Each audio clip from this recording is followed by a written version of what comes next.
This asteroid, catalogued as 2020 QG, passed within 2,950 kilometers of Earth's surface. Our weather satellites orbit at 35,786 kilometers. That is not a rounding error. A rock the size of a delivery truck came more than 10 times closer to us than the machines we use to track hurricanes, and almost nobody knew until after it had already gone by. The stakes here are not abstract. An object on a slightly different vector, arriving a few hours earlier or later, would have put it on a collision path with a piece of orbital infrastructure we depend on every single day. In the next few minutes, we are going to walk through why something that close went undetected until it was already leaving, what the actual gap in our tracking system looks like, and what you should be watching for the next time this happens. Because it has happened before, and it will happen again. Start with the question everyone asks the moment they hear a number like 2,950 kilometers. How do we miss something that close until it is already behind us? The answer is not incompetence. The answer is geometry and light. Here is the single most important thing to understand about asteroid detection. Telescopes find these objects by picking up reflected sunlight against a dark sky. That works well when an asteroid approaches from the night side, fully lit, crossing a field of view we are already scanning. It works terribly when an asteroid approaches from the direction of the sun. In that case, the object is a dark shape against a wall of glare, and every ground-based observatory on the planet is functionally blind to it. That is the daylight blind spot.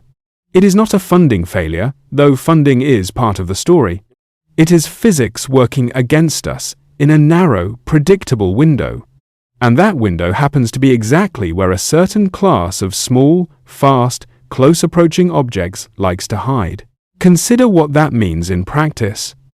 Most sky survey programs are optimized to look away from the sun because that is where visibility is best and where most of the historically dangerous larger objects have already been found and tracked. But an asteroid on a sunward approach can close the remaining distance to Earth in a matter of hours once it swings into a geometry where our instruments can finally see it. By then, it may already be inside the orbit of the Moon, sometimes inside the ring of our own satellite constellations. That is why 2020 QG was only confirmed after its closest approach had already happened. Not before, after. Observers caught it on the outbound leg, receding from Earth, and worked backward to calculate just how close it had actually come. That is the part that should sit with you. We did not see this one coming. We saw it leaving. Now, bring that back to scale. An object in this size range, somewhere between 3 and 6 meters across, is too small to threaten a city, and too small for most survey systems to prioritize. But smaller does not mean irrelevant. It means the detection problem gets worse, not better, as objects get smaller, because faint, small, fast-moving targets are exactly what daylight glare hides best. Connect that back to the mechanism. The reason we are having this conversation at all is not that 2020 QG was catastrophic. It was not. The reason is that it exposed, in the clearest possible terms, a blind spot that has existed the entire time we have been running organized sky surveys. And that blind spot does not discriminate by size. That is why the historical case study that matters here is not this object. It is Chelyabinsk. On the morning of February 15, 2013, a rock estimated at around 20 meters across entered the atmosphere over Chelyabinsk, Russia, at a speed of nearly 19 kilometers per second. Nobody saw it coming. Not because nobody was looking, but because it approached from almost directly in front of the sun, in that same blind window we just described. And no telescope on the planet was positioned to catch it in time. It detonated roughly 30 kilometers above the ground, with the force of around 440 kilotons of energy. The shockwave arrived minutes later and blew out windows across 6 cities. Close to 1,500 people were injured, most of them from flying glass, not from the object itself. Consider what that means. The asteroid never hit the ground in any significant piece. The damage came entirely from the pressure wave of its breakup in the atmosphere. And the injuries came from people standing at their own windows, looking up at a bright flash seconds before the glass came in on them. That is the mechanism made real. A daylight approach, an undetected object, and a shockwave that did the damage a direct impact never had to. That is not a story about bad luck. It is a story about a known, structural blind spot that has not been fully closed more than a decade later. At this point, it is worth naming something directly, because this is exactly the kind of story that attracts a familiar conspiracy explanation. Some corners of the internet will tell you that close approaches like this are tracked in advance and deliberately withheld from the public, that agencies know the risk and simply choose not to say anything until the object has already passed. That explanation is wrong, and it is worth being direct about why. Objects like 2020 QG are not detected early and suppressed. They are not detected at all until the geometry allows it. And the data, once gathered, is published openly, in near real time, by the same international tracking networks that monitor every other near-Earth object. The problem here is not secrecy. The problem is a genuine, physical limitation in what our current instruments can see and when. That is a less comforting explanation than a cover-up, in some ways, because it means the gap cannot simply be closed by someone deciding to be more honest. It has to be closed by building better tools. So here is what to actually watch, going forward, if you want to track whether this blind spot is closing or widening. Number 1. Watch for updates from ground-based survey systems shifting toward twilight and near-sun observation windows. Some newer observation programs are specifically designed to scan the sky just after sunset and just before sunrise. The two brief windows where a sunward-approaching object becomes briefly visible before it either arrives or moves back into glare. Progress here is slow and expensive, but it is the most direct fix to the exact gap that let 2020 QG through. Number 2. Watch for the deployment and early results from space-based infrared survey missions.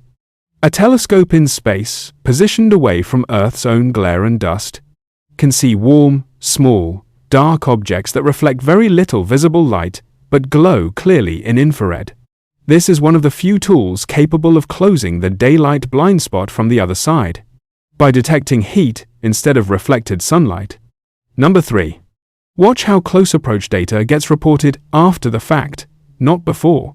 If an agency issues a detection notice for an object that has already passed, that is not evidence of a cover-up. It is evidence the system is working exactly as currently designed, which is itself the story. The absence of advance warning on small, fast objects is the headline, not the footnote. Number 4. Watch the size threshold conversation. Objects above roughly 140 meters are the ones international tracking efforts prioritize, because that is the size range capable of regional devastation.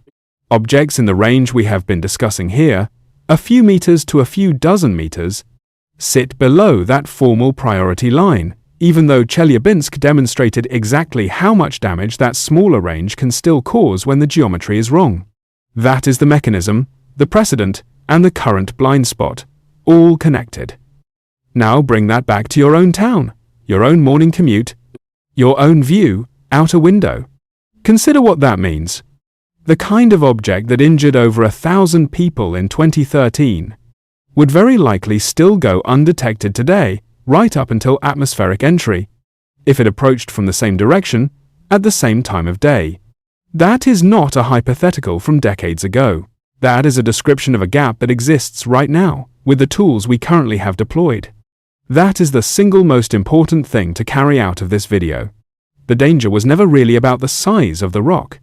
It was about the direction it came from, the time of day it arrived, and whether anyone happened to be looking in exactly the right place at exactly the right moment. Here is the part that matters going forward. This is not a story that ends with a solved problem. It ends with an open one, being worked on in slow, expensive, incremental steps.